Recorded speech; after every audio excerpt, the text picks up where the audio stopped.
They told you to calm down, to lower your voice, to fit in, to be patient, to wait your turn, to be realistic, to stop dreaming so dangerously big. But nobody warned them what happens when a human being obeys for too long, when pressure keeps stacking in silence, when discipline replaces emotion, when pain is swallowed daily with a straight face. Because inside every quiet person there is something ancient, something violent, something unstoppable, waiting for permission to breathe. And today is not the day for balance.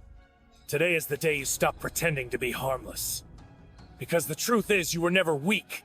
You were just restrained, trained, conditioned, tamed by comfort and fear. And the world loves tame people, because tame people don't disrupt systems.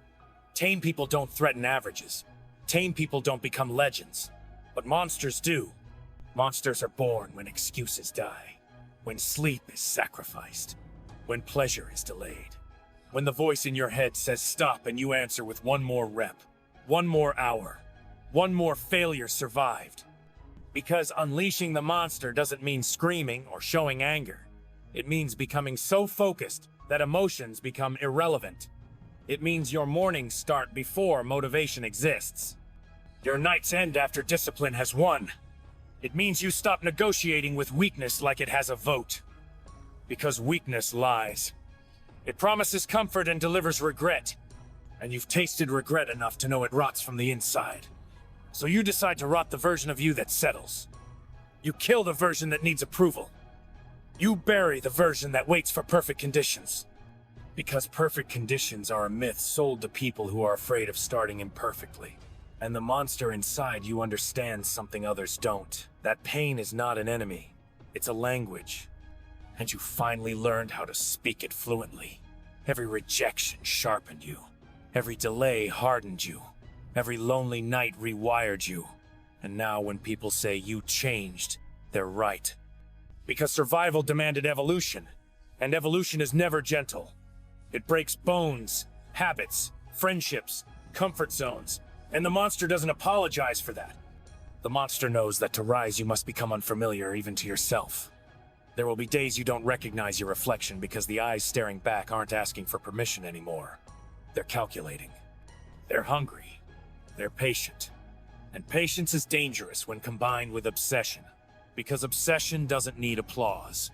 It works in the dark, while others sleep, while others scroll, while others complain.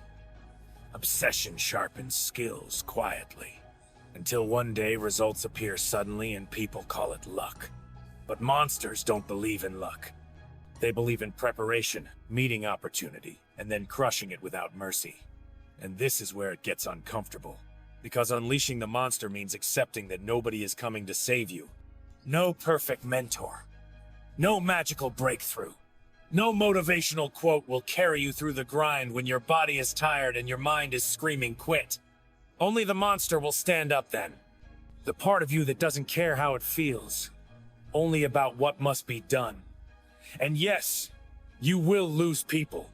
Because monsters don't fit in small conversations. They don't resonate with average goals. They don't slow down to make others comfortable. And loneliness becomes the price of greatness. But loneliness is lighter than regret. And the monster chooses loneliness every time. Because the monster has a vision so clear it hurts. A future so demanding it forces you to rise or be left behind by your own potential. And once you unleash it, there is no going back to excuses. Because excuses sound disgusting to a monster.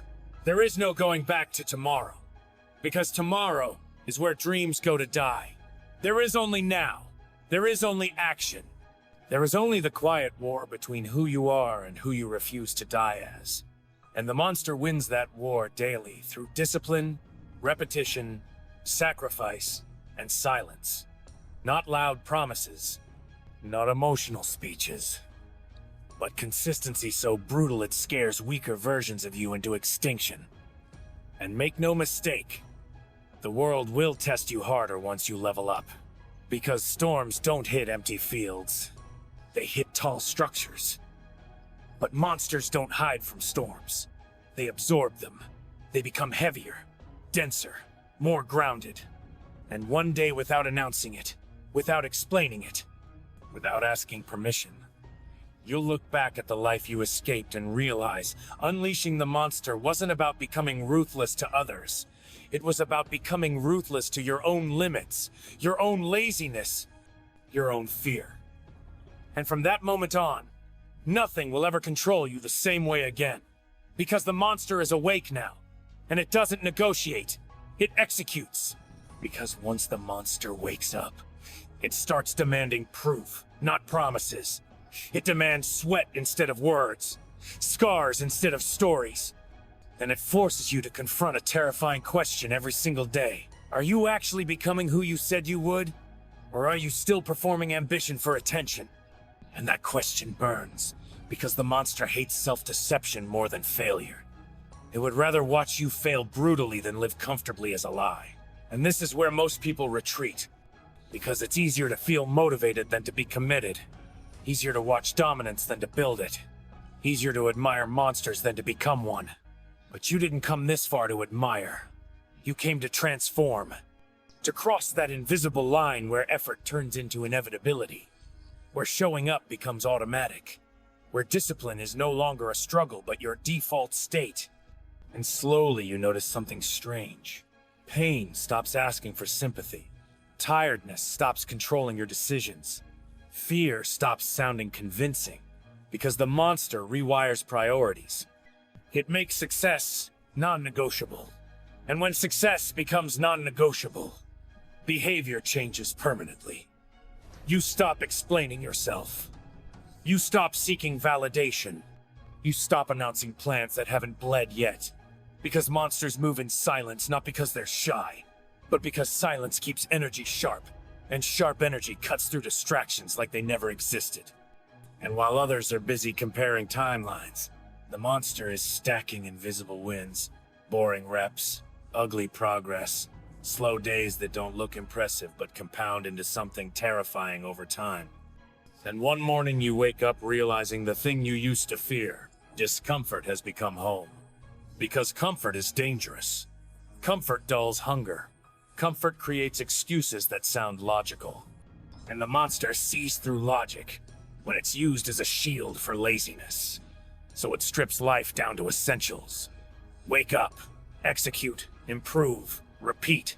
No drama, no emotional bargaining, no waiting to feel ready. Because readiness is a luxury of people who don't intend to dominate.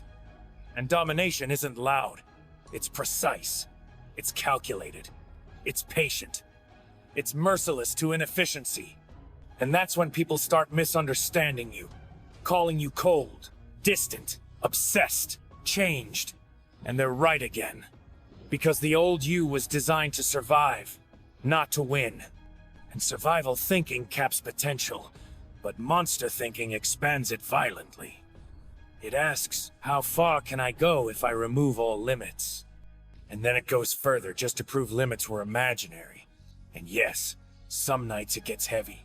Some nights the silence screams louder than crowds ever could. But the monster doesn't run from that either. It uses isolation as a forge, pressure as fuel, doubt as sharpening stone. And every time you choose discipline over desire, the monster grows stronger, quieter, more inevitable, until one day you don't need motivation at all. Because motivation is for beginners, inevitability is for finishers. And by the time the world notices you, the monster has already finished the work, already reshaped your habits, your standards, your identity. And the scariest part isn't that you became powerful, it's that you made it look effortless. Because the real war was fought where nobody clapped. And that's when you understand the final truth. Unleashing the monster was never about becoming someone else. It was about removing everything that wasn't you. Because once the monster is awake, it starts rejecting comfort like poison. It no longer asks how you feel. It asks what you finished. And that shift is brutal because it exposes every lie you've been telling yourself in the name of patience and timing. And the monster despises timing. It respects only action, repeated until results have no choice but to appear. So your days become quieter and heavier, filled with work that no one celebrates, progress that no one notices. But the monster feeds on that invisibility, because invisibility keeps you sharp and underestimated. And being underestimated is a weapon when used correctly. You stop explaining your grind because explanations leak energy. And the monster hoards energy like a predator, saving strength for the kill. And somewhere in the repetition, fear loses its grip. Not because you became fearless, but because fear became irrelevant. It stopped deciding for you. And that's power. Real power. Not confidence spoken aloud, but control, exercised in silence. And while others wait for motivation to arrive like a visitor, the monster treats discipline as law, something you obey whether you like it or not.